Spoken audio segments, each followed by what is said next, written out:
नेपाल बिहार में बाबा बोली बारी सैतान बरसता दहता घरावा दुआर सबके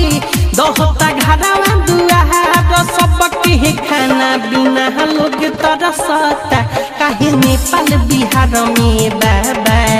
बोली बारी सैतान बरसता। डीजे शिव नारायण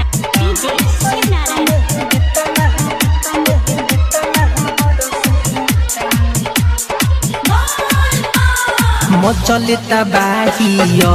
बनाही लाग